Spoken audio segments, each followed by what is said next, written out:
Dios los bendiga, hermanos. Bienvenidos a Leamos la Biblia en un año. Vamos a terminar la lectura ya del libro de los números. Me encanta ver cómo vamos avanzando, así como el año va avanzando, nosotros también vamos avanzando en la palabra. Y vamos a leer los capítulos del 34 al 36. Y dice así, Números capítulo 34. Dios le ordenó a Moisés: diles a los israelitas que estos serán los límites del territorio que les voy a dar. Límite sur junto al desierto de Sin y la región de Edom. Empieza al este donde termina el Mar Muerto y se extiende rumbo al sur hasta Cades Barnea, pasando por la cuesta de Acrabim y por Sin. De Cades Barnea seguirá rumbo a Hazar Adar hasta llegar a Asmón. De ahí dará vuelta hacia el arroyo de Egipto y terminará en el Mar Mediterráneo. Límite oeste estará formado por la costa del Mar Mediterráneo. Límite norte se extiende en la línea recta desde el Mar Mediterráneo hasta el monte Or. Desde Or seguirá hasta la entrada de Hamat y ahí hasta Sedad. Luego la frontera se alargará hasta Sifrón y terminará en Haser-Enán. Límite este se extiende desde Haser-Enán hasta Sefán, de ahí irá hasta Ribla. De esta al este de Ain, luego la frontera bajará por la costa oriental del lago Kineret y seguirá el río Jordán hasta llegar al Mar Muerto. Moisés les dijo a los israelitas: este es el territorio que Dios permitirá que entre las 9 tribus y media, cada una recibirá su parte según la suerte que le toque. La tribu de Rubén, la tribu de Gad, la media tribu de Manasés ya recibieron su parte al otro lado del río Jordán frente a la ciudad de Jericó. Y Dios le dijo a Moisés: el sacerdote Eleazar y Josué repartirán el territorio. Además deben llamar a los siguientes jefes de tribu para que los ayuden: Caleb de la tribu de Judá, Samuel de la tribu de Simeón, Elidad de la tribu de Benjamín, Buki de la tribu de Dan, Aniel de la tribu de Manasés, Kemuel de la tribu de Efraín, Elisafán de la tribu de Zabulón, Pelatiel de la tribu de Isaacar, Ayud de la tribu de Aser y Pedael de la tribu de Neftalí. Números capítulo 35. Cuando el pueblo estaba en las llanuras de Moab junto al río Jordán y frente a la ciudad de Jericó, Dios le ordenó a Moisés: diles a las tribus de Israel que de todas las ciudades que hay en sus territorios deben darles a los descendientes de Leví algunas ciudades junto con los terrenos que están alrededor de ellas. Así ellos tendrán un lugar donde vivir y su ganado tendrá donde pastar.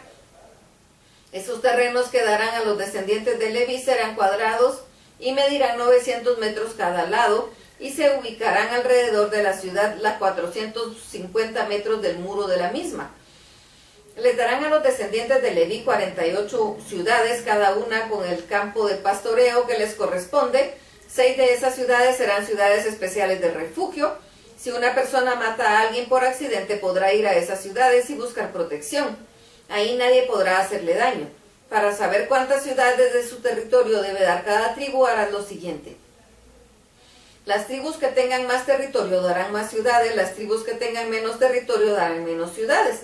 Además, Dios le dijo a Moisés: esto es lo que deben hacer los israelitas cuando crucen el río Jordán y entren a la región de Canaán. Apartarán 6 ciudades para proteger a quien haya matado a otro por accidente, y 3 de esas ciudades estarán del otro lado del río Jordán y 3 en la región de Canaán.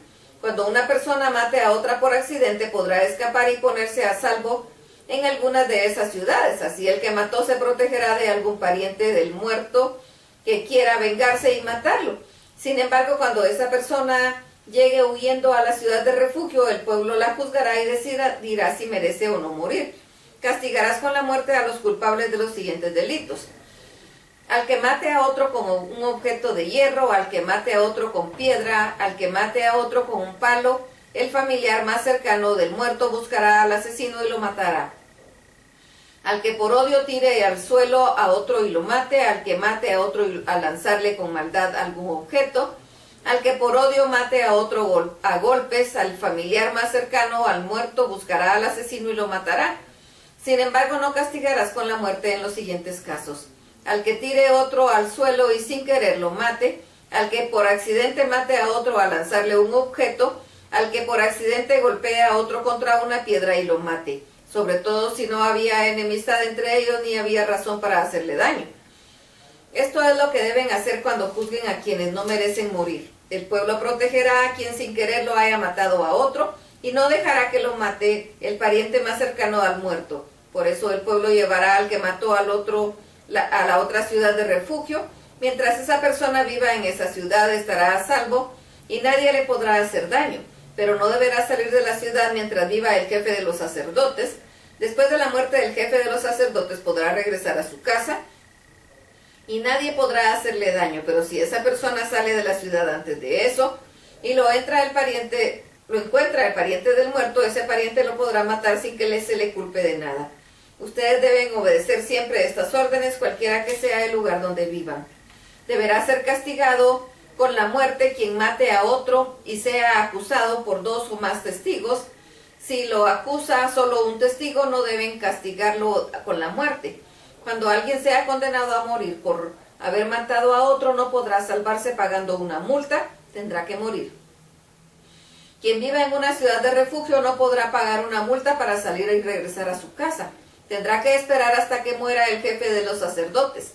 No echen a perder el territorio en el que viven, porque yo, su Dios, vivo ahí entre ustedes y no soporto estar en un lugar donde viven asesinos. Solo matando al asesino podrá hacer que el lugar vuelva a ser digno de mi presencia. Números capítulo 36.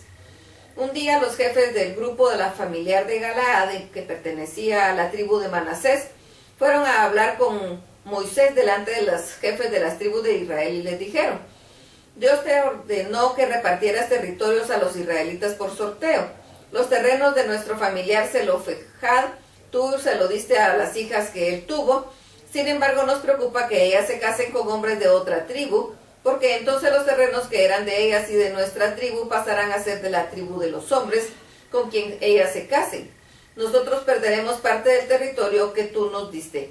Así cuando llegue el año de liberación, ellos se quedarán para siempre con nuestros terrenos, y nuestra tribu perderá parte del territorio que le tocó. Dios le dijo a Moisés lo que debía hacer. Entonces Moisés les dijo a los israelitas: los de la tribu de Manasés tienen razón. Dios me dijo que las hijas de Zelofejad pueden elegir el hombre con el que quieran casarse, siempre y cuando ese hombre sea de uno de las familias de su propia tribu. Eso mismo debe hacerse en todas las tribus. Si alguna mujer ha recibido el terreno de su familia, debe casarse con un hombre de su misma tribu.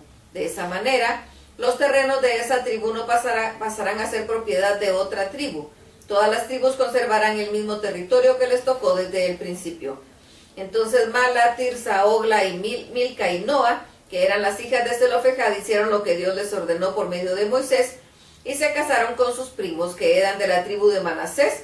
Así los terrenos de ellas siguieron siendo de la tribu de su padre. Estas fueron las órdenes que Dios les dio a los israelitas por medio de Moisés, cuando estaban en las llanuras de Moab, junto al río Jordán y frente a la ciudad de Jericó. Hasta aquí la lectura y terminamos la lectura del libro de Números. Dios los bendiga.